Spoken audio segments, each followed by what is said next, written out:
All right, good evening, everybody.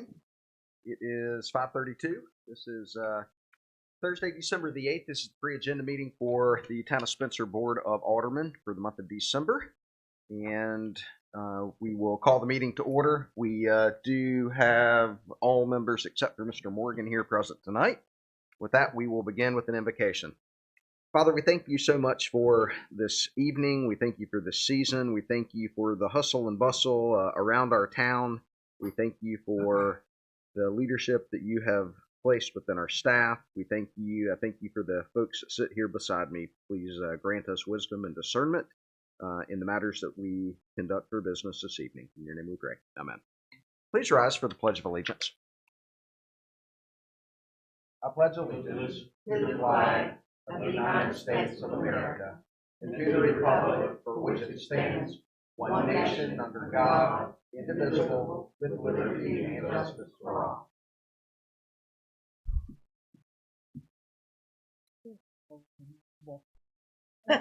All right. So we're going to go ahead and dedicate this evening to Mr. Steve Blunt, since he has 6 public hearings scheduled for this evening. Very good. And I'll invite him forward. Mr. Mayor, members of the board. This is the product of the manager and I sitting around discussing whether we should or shouldn't do something and deciding we were going to do one of these, and me saying, well, if we're going to do one, we might as well do them all. Here we are. I am going to limit my presentation because obviously we don't have a large crowd for the public hearing, and that's all that we're doing tonight is the public hearing portion of these approvals. At your meeting next week, I'll do a more extensive presentation and be ready to answer any questions y'all might have. But with that, the first public hearing that you have is on the 7th Street rezoning. This is a 4.3 acre parcel that is currently zoned SFR-3. The request is to rezone it to RMST. Almost all the surrounding property is already zoned RMST. The current zoning would allow single-family homes on quarter-acre lots, 60 feet wide, and a preliminary layout that I did myself just to see how many lots you could fit in for that type of development was somewhere between 12 and 15 single-family lots. The applicant is seeking this rezoning to build a 17-unit townhome development. It's almost the same impact as far as traffic and number of people, etc. Except that to do a townhome project uses about a third of the property. A single-family development would use it all. It would gobble up all the trees and land to do that.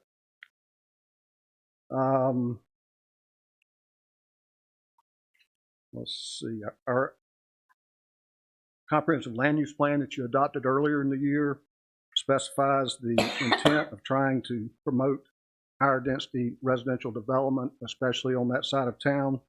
So this is in compliance with that. And I think I'll stop at that unless you have specific questions and let you go ahead and have your public hearing.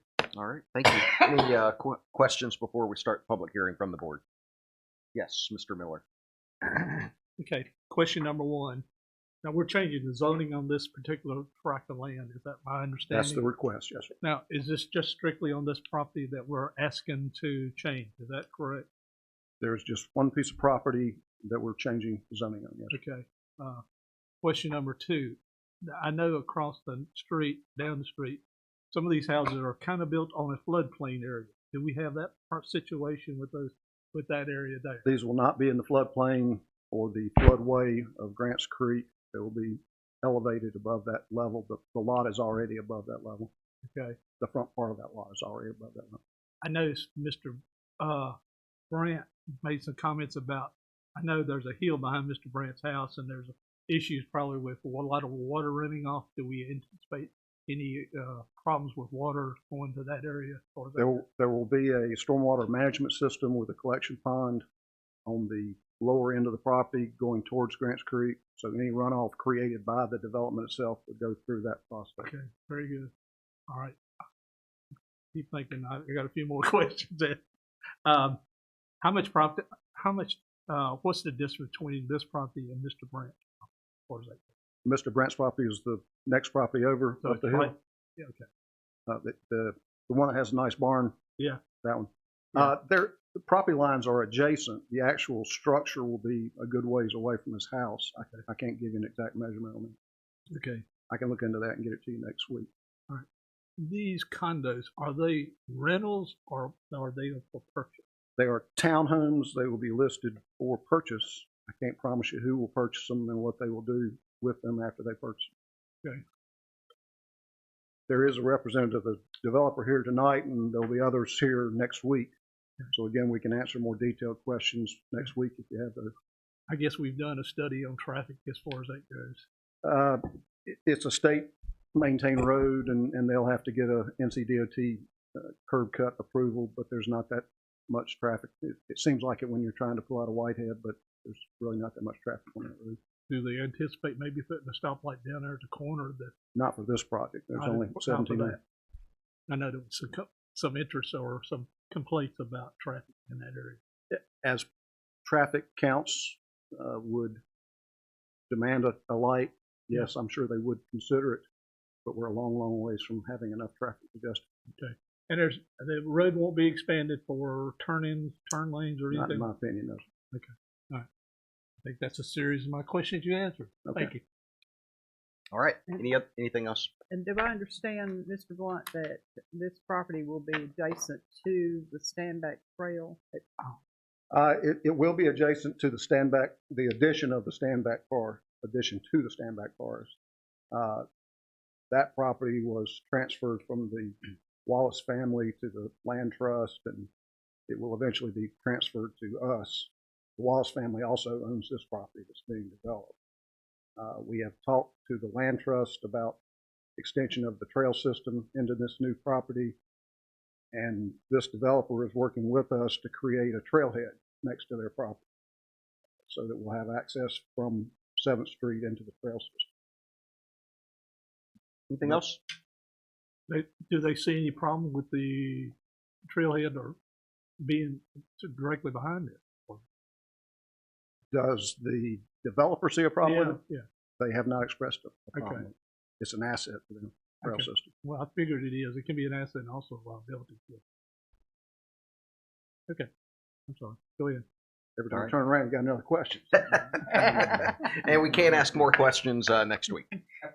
All right. Very good. So at this time, we will open the public hearing. We do have one individual signed up, Mr. I believe Shire from Nest Communities. I'm Aaron Shire with Nest Communities. Thank you for your time this evening. I was here to answer any questions that you may have regarding this specific property. Again, I'll be here next Tuesday as well, but just want to make What we appreciate that. So with the public hearing, basically what we do, we'll just receive feedback. So if there's anything you want to present to us in 3 minutes tonight, feel free to do that, and then we will be prepared to answer or to ask questions on Tuesday night. I think I don't really have anything to add. Okay. All right. Thank you for being here. Thank you. All right. Have we received any written correspondence for this hearing? Okay. Okay. All right. With that, is there a motion to close this public hearing? I'll make the motion that we close the hearing on this issue. All right. Motion by Mr. Miller. So move. Second by Mr. Muhammad. All in favor? All opposed? All right. This public hearing is now closed. We will now move to our next public hearing for a text amendment on maintenance of street trees in the public right-of-way. Okay, street trees in the public right of way. Some months ago, it was actually Kyle Harris that sent out an email to staff asking what our town's policy was on maintenance of street trees. A resident had approached him with a tree that had some dead limbs that were hanging over their car that they parked on the street, and upon investigation, we pretty much found out we didn't have a policy in place, not one that clearly designated whose responsibility those trees were. Based on that conversation and other staff conversation, I did some research on what other communities were doing as far as managing street trees in their towns, and came up with a suggested addition to our Code of Ordinances, 94.12, This basically gives the town manager or his designee authority to enforce the regulations contained in that ordinance. It regulates the planting of new trees in the public right-of-way. It controls the type of trees, and that's important because you don't want peach trees planted in the public right-of-way to drop peaches on your sidewalks. Bad idea. Or sweet gums. Yeah, sweet gums, things of that nature. It assigns responsibility, and this is the most important part, for maintenance of the trees, and basically says that if the trees are planted by the town, which the ones along Salisbury Avenue have been planted by the town, that it's our responsibility to maintain them. If they're planted in the neighborhoods throughout the town, they're on private property, although the right-of-way may extend into the private property, and therefore those trees become the responsibility of the private property owner. It does, however, again, give the manager or his designee authority to tell that person whether they can or can't cut it down, and even require that they get an expert, it's not an arborist, I guess it is, to come in and give recommendations on what needs to be done. So this is just filling a gap in our ordinance, and to my knowledge, shouldn't be too controversial. Okay, any questions for Mr. Blunt on this item? This goes by the road right away as far as off the road or center of the road, or what is this go? This is based on the road right-of-way, and sometimes the road right-of-way stops at the curb. Okay. Sometimes it exceeds right into the property a good bit. If you'll remember the automobile restoration on the corner of 2nd Street, their right-of-way came halfway up in their side yard. Yeah. So what happens in the road right-of-way, we have managerial control over. What happens on their private property, we really don't. Yeah. If it's a state road, does that go by state road regulations, or is that? We're given authority to control the trees. Now, they would have authority if they thought a tree was obstructing the road in any way, they could require it to be removed. Okay. They trump us. Okay, thank you. What about any dead trees? Are those? Again, if it's in the right of way and we planted it, if it's dead, it's our responsibility. If it's not, if it's in the right of way, but it's on somewhere else in the town where we didn't plant it, or we planted it 100 years ago and we're not taking responsibility for it now, the private property owner takes care of it with our permission. The town manager or his designee has to give permission before that person can cut a tree down. That keeps people from that don't like trees along their yard from just coming in and cutting them all down. They have to get permission from the manager to do that. And somewhere in this piece, I thought I read something about parks. Is there something in this? I'm not finding it now. And it's in the existing ordinance. It's not in the amended part, but there are regulations that prohibit people from cutting trees on public property. So they can't go into one of our parks and cut a bush down or cut a tree down. Okay, but what about planting in parks? They can't plant there without our permission. But again, that's not in the part of the ordinance that we're putting in now. That's in the original ordinance. The only reason I asked that question was because I wondered whether it would have any impact on the community garden plans. Community garden, if I'm not mistaken, is private property. That's Presbyterian Church. So that's their, So they have control over it. Okay. Yeah. If they don't like your vegetables, they can come cut them. Okay. Any other questions? All right, so we'll officially open the public hearing. I do not have anyone signed up to speak on this matter tonight. Have we received any written correspondence? Okay. And so with that, is there a motion to close this public hearing? So moved. Motion by Mayor Pro Tem, second by Mr. Howe. All in favor? All opposed? And that public hearing is closed. All right, third public hearing is a text amendment on portable on-demand storage units, or pods. I didn't even know what pod stood for until I started looking into this. Now we all do. The current ordinance allows pods in residential areas for up to 90 days twice a year.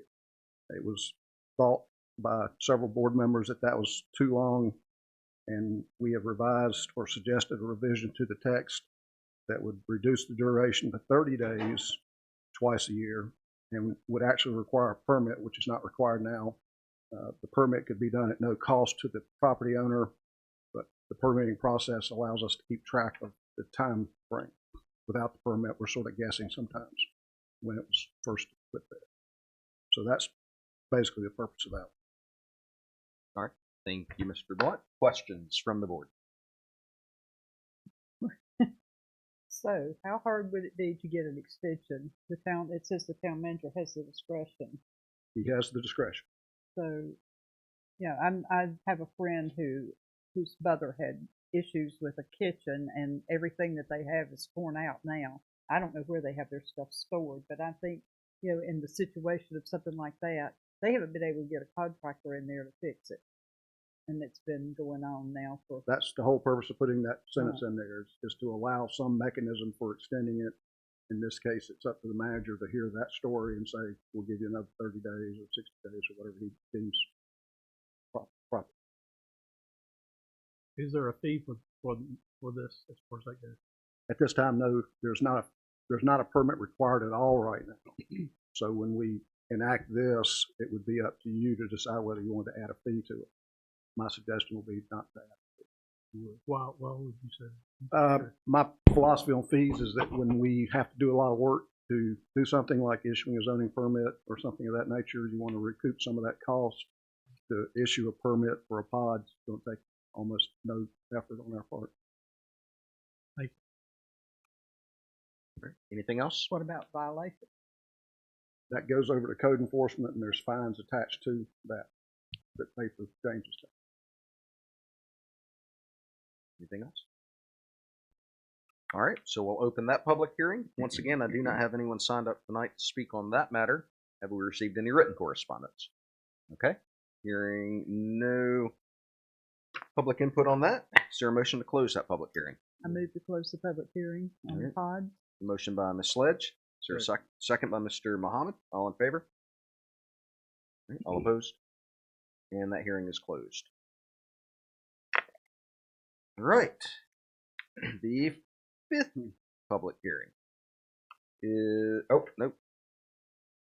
fourth, is a text amendment on allowing the use of alternates on the planning board. This is actually the result of a conversation, I believe, between the manager and I concerning the problem with sometimes not having a quorum at our planning board meetings and ways to resolve that. The problem exists partially because we have trouble finding ETJ members, so we're missing some folks anyway. Partially because it's a small board, 5 people. If a couple get sick, then you don't have a quorum. So the manager suggested, why not have alternates? And then we would have some extra people available on those days where we had an opening. And that seemed like a great idea. And I researched at that particular conversation. I opened the book and looked, and it appeared to allow us to have alternates. But what I was reading was the text in our ordinance for the Board of Adjustment. When I read the same text for our planning board, it didn't have that paragraph in it. I researched 160D and found out that they do allow us to have a board of any size or composition. That's the statement that allows us to use alternates on the planning board. So what I'm suggesting in this revision is putting the same text as in the Board of Adjustment section into the planning board section to allow us to appoint alternates to the planning board to help fill temporary openings or openings in meetings where we don't have a quorum. And if I may, one other benefit is it offers some sense of succession planning as well. When a full member opening occurs, you have somebody right there who is ready to be appointed to that, and the filling the vacancy really occurs for the alternates, which has a little bit of a less time pressure, associated with it. So we think in the long run it'll be very beneficial. And in addition to sitting in the audience, they would be here when we do all the training. So they're a trained member when we're ready to put them into activity. One of the issues is the Community Appearance Committee has 6 active members. They don't have an ETJ, but they actually interviewed a young lady a couple nights ago who would be added to this list as long as this is permitted. And they also got another person that might be putting an application in. So they're trying to expand from their 6 to 7 to possibly up to 11, I think, what Kyle wants to do. And that's just a benefit for these committees because the more people you have on there, the more ideas and better stuff as far as they go. And I'd hate to turn somebody down that wants to work for the community. So this is why one of the reasons Kyle has suggested increase it. And we do actually have one opening on the in-town membership for the planning board. We've got an applicant that will come before you at your meeting for appointment, hopefully. And then all of a sudden we had another one. We'll have a full slate of people serving on the in-town. So our answer at this point would have to tell her you'll have to wait. If you approve this text amendment, we'll put her on as an alternate and let her start learning the process. That's great. I know we've had a struggle in past years with filling some of those vacancies, so it's good to hear that people are interested. I'll give you a preview that our clerk advised me that in King, they actually have done an end run around the corner because 160D allows you, when there are insufficient qualified members in the ETJ, that the county commissioners, at our request, can appoint anybody to fill those positions, even somebody that actually lives in Spencer. I'd hoped Jay would be here tonight, and I was going to let him discuss that with me, but we'll get that in front of him shortly. Maybe by the next meeting, I can give you an answer on that one, too. Mr. Blunt, I have a question about that. Is the reason for using the person as an alternate rather than going ahead and increasing the size of the board is so that you wouldn't have to have a larger quantity for quorum? Well, quorum's always one more than 50% of the filled seats. Right. So right now we have a 7-member board, but we only have 5 people appointed. Actually, right now we have 4 people appointed. So a quorum is 3. If we have 5 members appointed, the quorum's still 3. But we have had 2 occasions this year where we couldn't meet a quorum. Right. And that's what we're trying to avoid. Tonight's a great example of 4 of these 6 public hearings have not been before the planning board yet. Right. They will go before them on Monday. Right. If we don't have a quorum, then I can't bring them to you on Tuesday. Right. These things have to be reviewed by planning board before they come to you. So if for some reason we don't have a quorum, it sort of messes up all this great planning we've done. Right. But why not add that person as another board member instead of as an alternate? If we have a 6-member board, then you'd have to have 4. 4, okay. If it were 4. And so historically, we have had alternates on the board, but it's been the zoning board of adjustment because it's a quasi-judicial process, and so it actually requires more. Sometimes it's a 4/5 vote. Correct. And so that's why they've had those alternates. And even with those, it's been a struggle in the past, but it sounds like we're having more interest now. But I think for so I was on the planning and zoning board when they consolidated the 2 of them. I think that was, and so that's been 6 years ago. And so we used to have 2 separate boards, and then they consolidated them because of that same issue. And now I think what they didn't do was merge up the alternate status between the 2 boards within the code. When they wrote the new ordinance, they went exactly by what 160D said, and in the Board of Adjustment section of 160D, it clearly says you can have alternates and tells you all the rules and regulations of alternates. Under the 160D section on planning boards, it just says you can have a board of any size or composition. It doesn't go into any detail at all. So that's exactly what your current ordinance says. All right, any other questions? All right. Once again, we do not have anyone signed up for this public hearing. Have we received any written correspondence? Okay. So with that, is there a motion to close that public hearing? Motion. It's a motion by Mr. Muhammad. Second. Second by Mr. Miller. All in favor? Right. All opposed? All right. And that is now closed. All right. The next item will be a text amendment on outdoor sales. Mr. Blunt. Notice I didn't jump up and down again. I'm getting a little too much exercise on this. Good for you. That's good for you. The outdoor sales issue was again something that was identified in our community as being a problem at one particular location. A review of our ordinance indicated that we had very few controls over the use of outdoor sales at a retail operation. We do have some language, but very limited language. So we again researched not adjacent, but other communities throughout the state really to find out how they controlled things, and came up with a suggested text amendment that basically requires 3 new limitations. Again, one, we would require that outdoor sales events be permitted so that we can keep track of the time frame. It does not have to be a charged permit. That's up to y'all. We limit the outdoor sales events to 3 days, 4 times a year. Right now, they're not limited at all. The one that will have the most effect is that the area that's used for outdoor sales will be limited to 10% of the primary store footprint. So a 3,000 square foot store could have a 300 square foot outdoor sales area. It also is required to be close to the building. It has to be within 10 feet of the exterior wall of the building. So they can't put it out somewhere in the parking lot where it's going to cause a problem.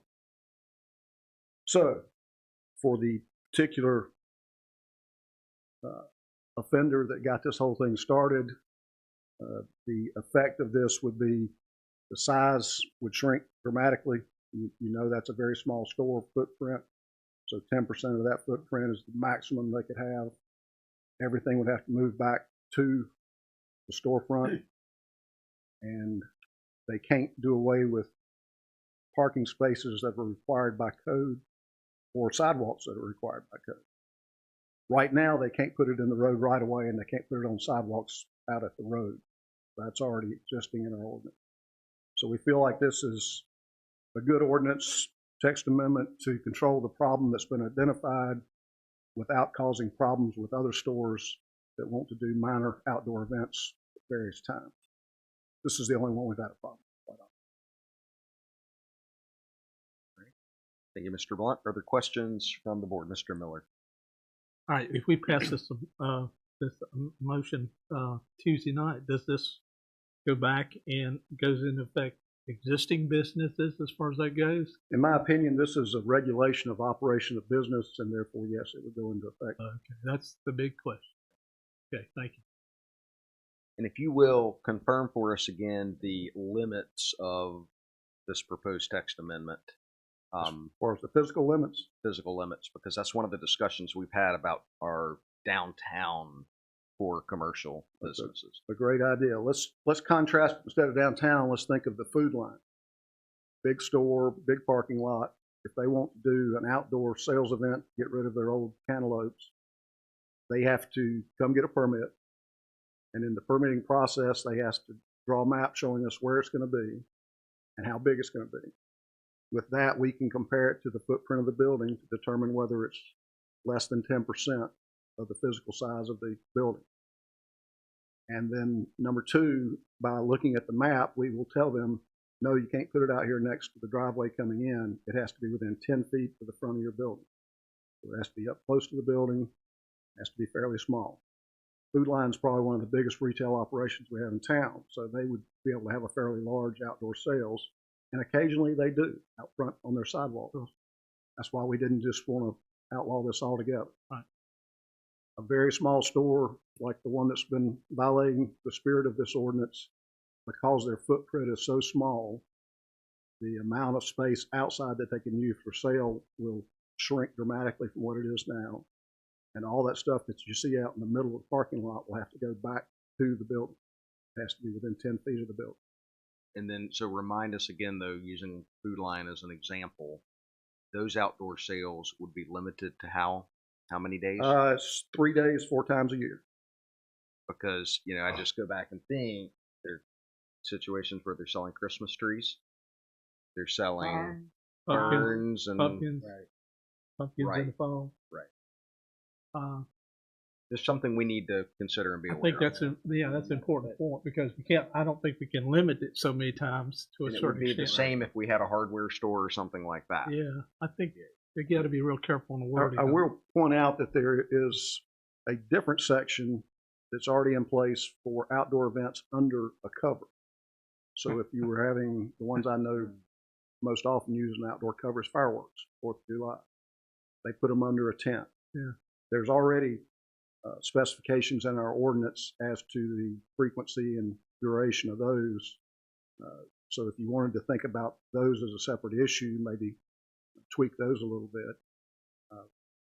Right now, to my knowledge, at least in the last year, nobody's ever come to get a permit for an outdoor event. It's just, yes, sir. One question about technical question when you're thinking about Food Line and things that they're selling, it is underneath their front porch, I guess. Is that really considered outdoor? Or is it really just part of their building? I would say that It's under that the could roof. also be, the case could be made for our offender that it is under Under the a roof. canopy. Under a canopy. Yeah. Well, yeah, gas canopy. Yeah.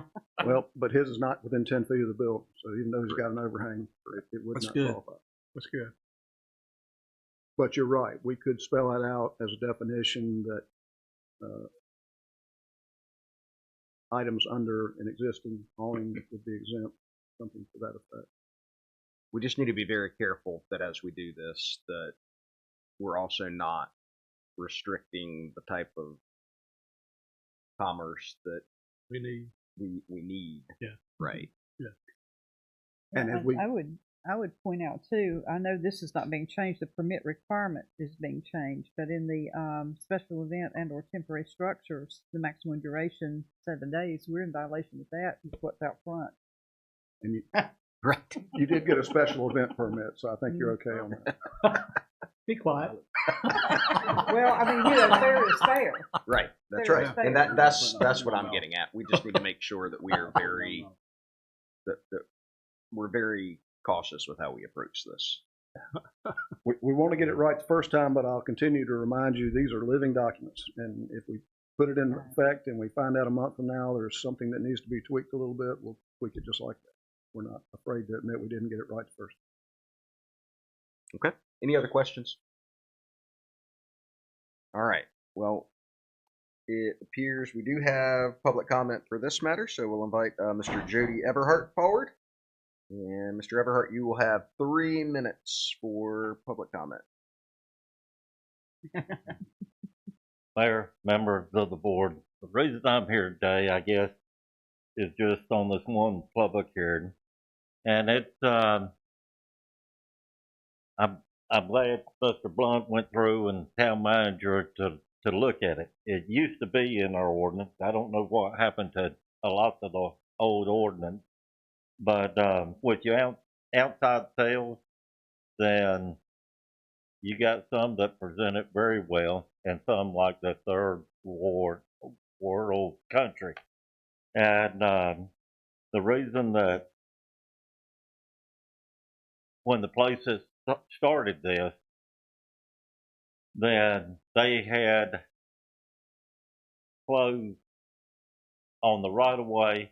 They had signs out of cardboard for 2 miles from the store, half price, dollar clothing and up, and they're not professional done signs. These are 2 main intersections coming into our town, and when it's raining, the clothes are out there. Yeah, I purchased something from them right when they opened, trying to be a good neighbor and going through there. And, but they push these wet clothes like tonight, about 11 o'clock, they'll push them back inside. And so to have the town clean, presentable, then I think this proposal is a start to get it back and have some kind of control. But still, you need to enforce the code. So just because the code's on the book don't mean that they're going to get enforced. So you need to be, if you have the code, you need to work with the citizens You need to work with the owners of the businesses, but yet you need to be tough on the code. And just not the ones that you pass tonight, than the ones that's already on the book. So the enforcement is a plus too. I appreciate your time and look forward to seeing the output for Tuesday night. Thank you. Thank you, Mr. Everhart. All right. That's all that we have signed up for that matter. Have we received any written correspondence? All right. Thank you very much. Mr. Blunt, I do have a question related to that that matter, and that maybe is better answered on Tuesday, but at least gives us a little time to look into it.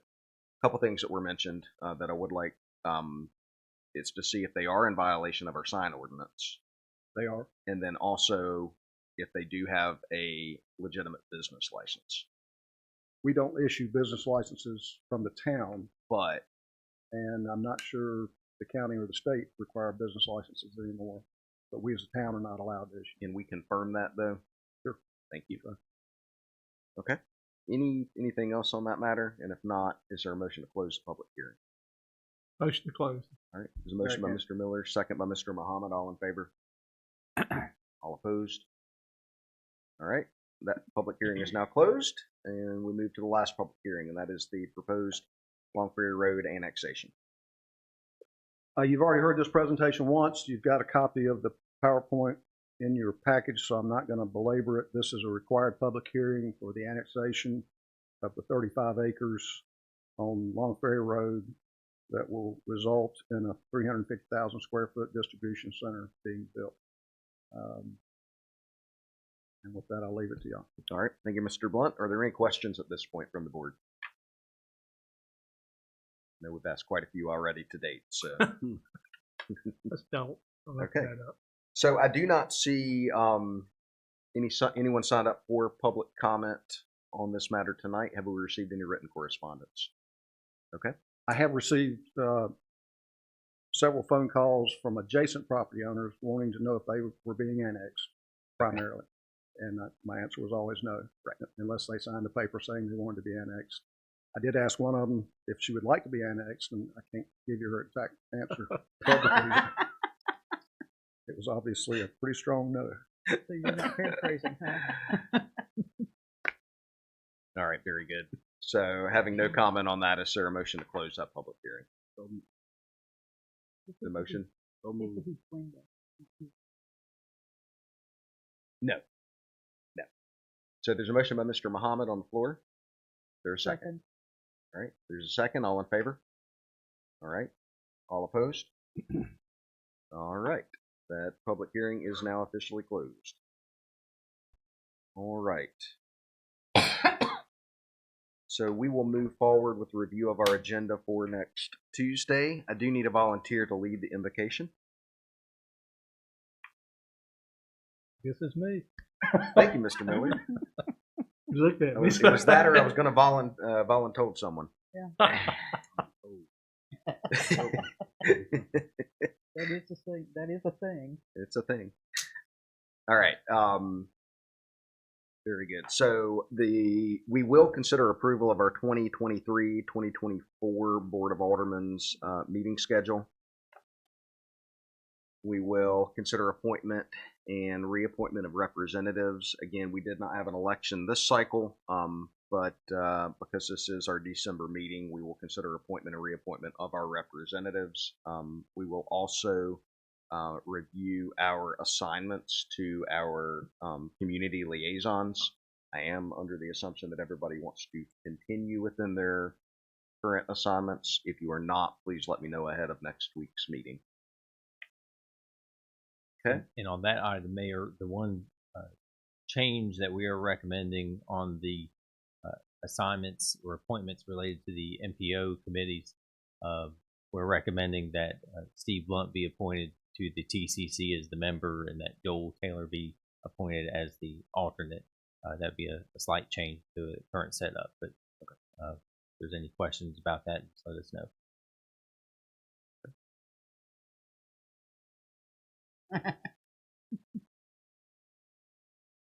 All right, very good. Do we have any recognitions that we need to make? Depends on how the last weekend of Winterfest goes. I would say regardless, we need to make some I recognitions. would like to recognize all the people who stepped forward to help, both our town staff as well as volunteers throughout. Absolutely. Yeah. My request would be that we develop a proclamation for that. Tammy, is Yeah. that something that we can do? Thank you. And then we can do that as the recognition. Mr. Mayor, I Yes. got two recommendations. Okay. Two to add to that. That's fine. All right. 2 additional ones? Okay. Yeah. Do I tell you what they are? Yes. Okay. Thought you were being secretive about them. No, I didn't know. I wasn't sure about that. But I'd like to make a recommendation on recommendation to Terry and Sue Schultz. Their work with senior dinner. Yes. Also would like to make a recommendation to the Johnson family, who has been very loyal the last 35, 40 years, following the tradition of Christmas. Yes. I'd like to recognize Todd and Gail. And I will also follow that up with a recognition for all of the volunteers that we have that help make our parade a success. That's good. All right. Any others? I'd like, when we are mentioning the Winterfest, Mhm. I want to make sure that we mention with the volunteers, we had so many from the high school and so many from whomsoever shall come. Okay. I mean, we really Yes. had a large number of volunteers. Okay. I would ask if you could do this, if you could coordinate with Tammy and let her know, since you and Pat coordinated volunteers, let Yeah. them know the various organizations, because what we can do Yeah, is we have list people those coming in that from- proclamation. We'll have to get together and get it. Okay. Thank you. We will. Yeah. You're gonna have lots of time together this weekend. Yeah, we're gonna have a lot of time on Saturday. Yeah, we'll make I our. have a feeling that we're going to be pulling double duties. I'll be right there with you. Well, All right. Any other recognitions? All right. If there's anything that comes up between now and Tuesday, please let me know. We'll then have public comment. We'll then move to the consent agenda. As a reminder, as we go through tonight, we'll ask that you please consider various items that would go on the consent agenda. So as we go through these items, just let us know which ones we want to move to the consent agenda. Mr. Mayor, could the minute approval, the meeting schedule approval, and the reappointment, that all go to consent? I believe it could, if the board is okay with that. Okay, we'll move all of those items.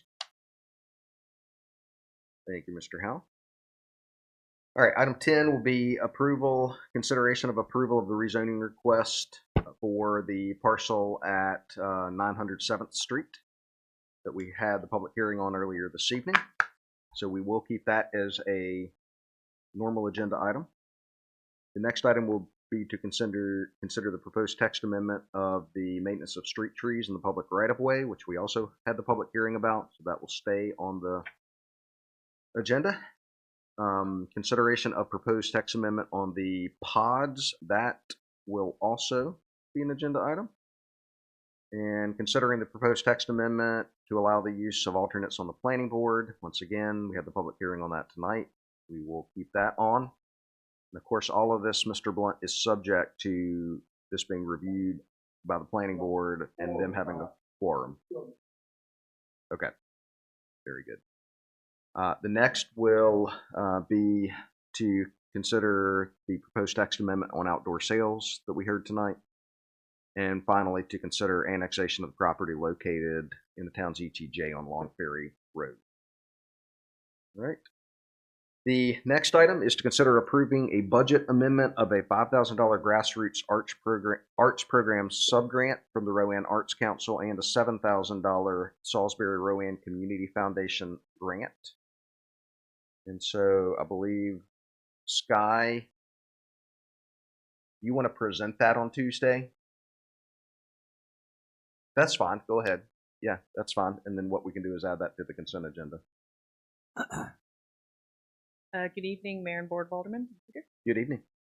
So I am here tonight to ask the board to consider accepting 2 grants that I have applied for and received on behalf of the Spencer Mural Selection Committee. One for $5,000 from the Grassroots Arts Program subgrant for the Rowan Arts Council, and one $7,000 grant from the Salisbury Rowan Community Foundation grant from the Salisbury Community Foundation. These 2 will increase the budget by $12,000 and bring the current Spencer downtown mural project budget to $17,000, with several still pending. And just for a general program update, we have finished our request for qualifications process of artists. We have received all of the submitted portfolios, and we will begin reviewing them in the next week to choose our artists for the final project. Very good. And so the final project will be a new mural, correct? Yes. Okay. Hopefully several, but we'll depends on funding. All right, very good. Any stipulations with these grants that we need to be aware of? None. They're not matching grants. Okay. Any other questions from the board? Mural from the side of this building. Again, it's going to really depend on funding, because that is a large space. That's going to take a large amount of money. I've capped that particular mural budget at $20,000, but it really will depend on the amount of money we're able to get with this grant funding process. Because if it would be more of an effective project to do them, say, on the side of the little choo-choo shop or on the Mary Mays building, that would be a decision we'd have to make later. All right. Other question? All right. Thank you for all your work on this. You've done a great job so far, and appreciate you taking the time to Thanks so much. seek this funding out. All right. Is this an item that the board wants to add to the consent agenda?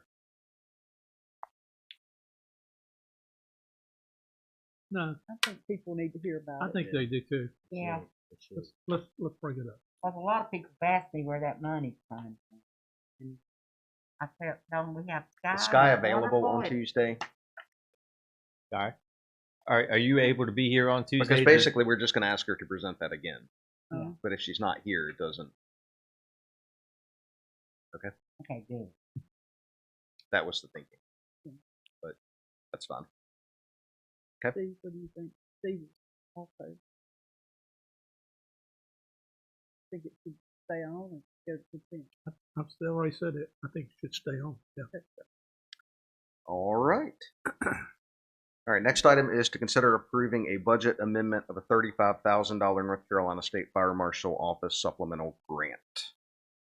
Judging from what I heard, I would assume that you want to leave that on as well.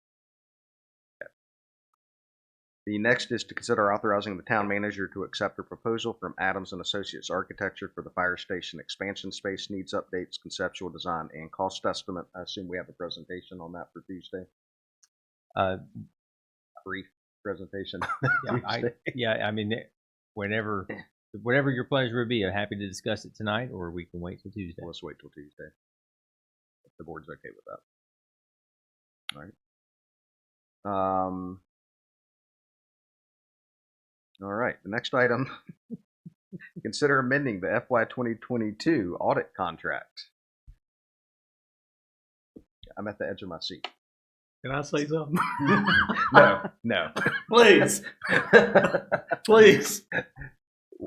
Do these guys meet outside or something like that? They have no immunities. So you can give a quick update on that tonight, just so the board's Certainly. aware. Yeah. Thank you, Mayor, members of the board. This is a song we've heard before, unfortunately related to the audit. However, we do feel very confident that this is a very different case than the way things were progressing last year.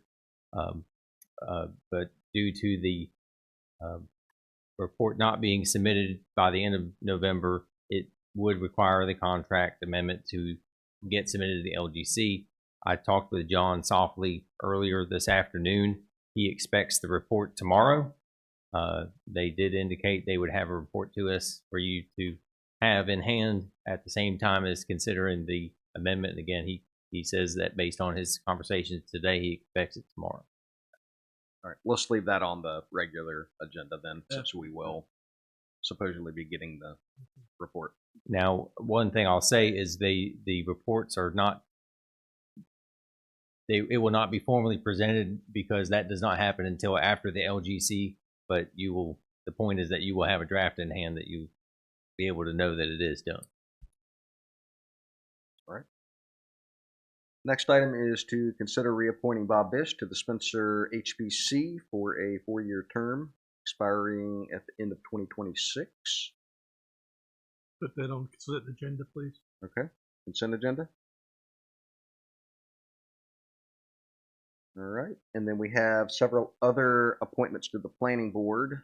Jim Mosher, reappointment as a regular member. Chris McIntosh, appointment as a regular member.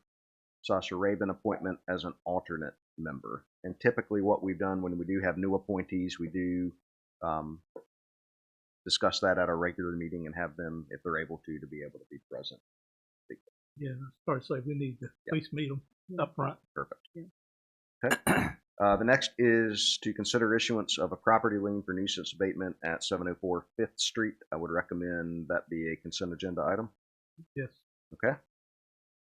And then we will receive our departmental reports and our town manager report, requests and comments by the mayor and board members, and executive session if needed. So with that, is there anything else that needs to be added to the agenda? Mr. Franzese, I know you have one item that we need to consider. All right.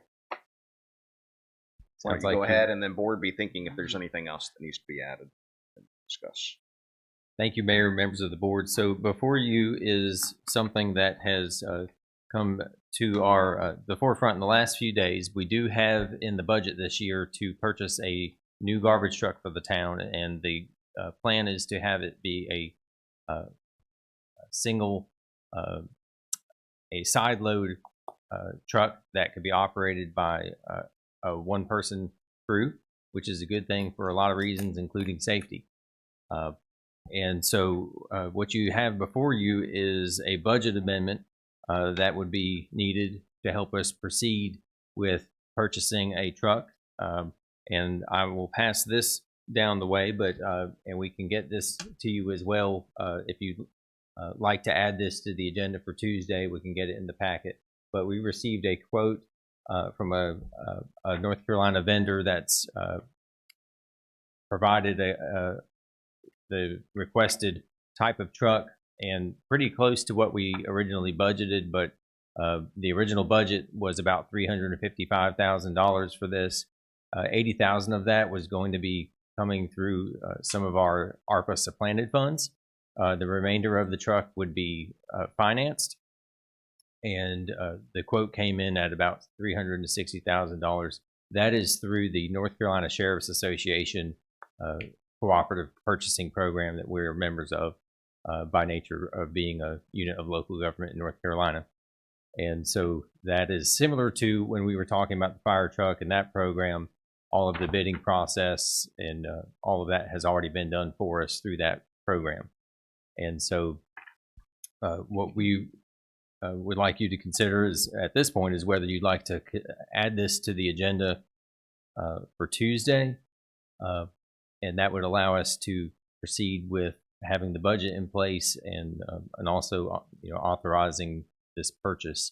One other note I'll make about this, and then I'll also, if Joel needs to add anything else, he's welcome to do so. But the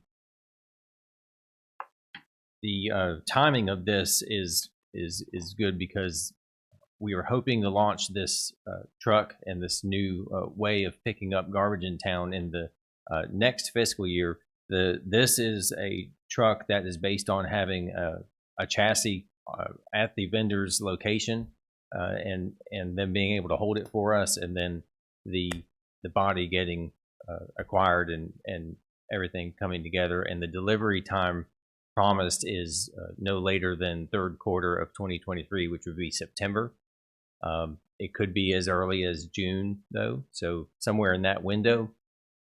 And what we understand is that if we're not able to use one of these, it's into one of these long lead time situations where it would be 2024 before we could get a truck. So the opportunity came together on this after Joel had spent some time looking for options. So Chief Lanning, I had to ask the question, could we retrofit a garbage truck to service the fire truck? And I was told that couldn't happen, so. So Joel's going to beat you with the new vehicle. All right. So with that, I guess the request would be that we add the budget amendment and authorizing you to enter into the contract for the new piece of equipment, right? 2 items. Sure. And well, we could make sure this item reads to take care of it all together Okay. if you'd like. Yeah. That'd be great. Is the board agreeable to consider that on Tuesday? Yeah. One question. Have we looked at whether the consortium that we looked at for the fire truck would offer a competitive bid on this? So Joel, I don't know if you want to come up, but Joel had been working with the local vendor. There are only a few. This may be the only vendor, I believe, in the area that offers the type of equipment in terms of vendors, and then they have several different purchasing programs that they work through. This one, I think, aligned and fit. But if you could speak to some about this program versus something like the Houston Galveston purchasing program, and then were there other vendors out there that could have provided the needed equipment? In the state of North Carolina, there's only really one vendor that applies this. He has is CES. We've dealt with them on our other trucks and that kind of stuff. They provide Howell, which is the only packer that we've ever used. So that kind of keeps us in line with parts, that kind of stuff. He was also the one that got the bid together for us for the budget. Of course, prices increased through the time. So he priced it through an association that he had. We're not a member of, but the sheriff's department, when I told him to bid at sheriff's department, it was cheaper than what he had. I did not check with the Galveston as far as whether that would apply. Lanning may know more about that, whether that would apply to what we do. But I didn't check into that one. It was just his vendor that he had, or his application, and then when I told him to do sheriff's department, he said, okay, that'll be cheaper than what I can do for you. So we went with the cheapest route at the time. Other questions?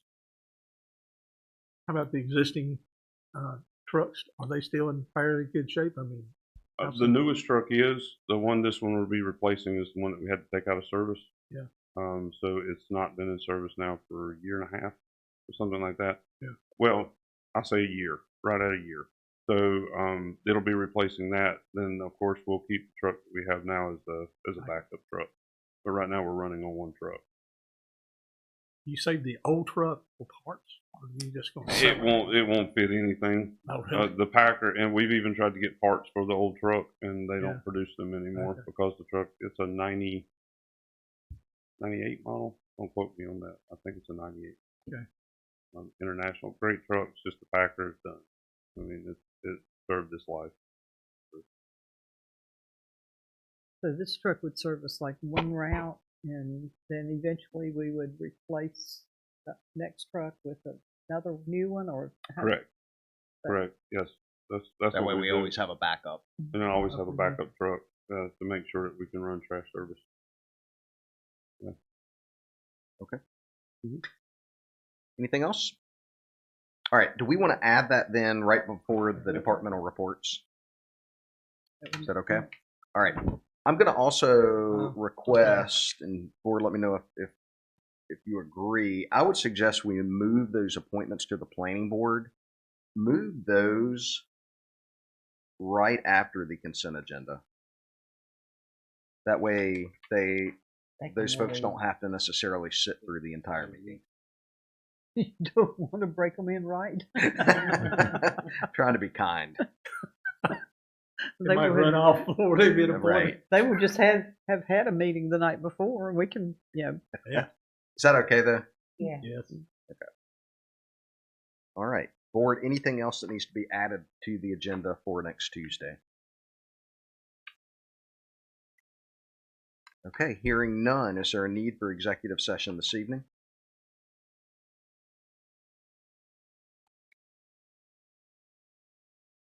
We can talk on that. Yep. Cool. All right. Hearing none. Is there a motion to adjourn? All right, there's a motion by Mr. Muhammad. Is there a second? Second. Second by Mr. Miller. All in favor? All right, all opposed? All right, we're adjourned.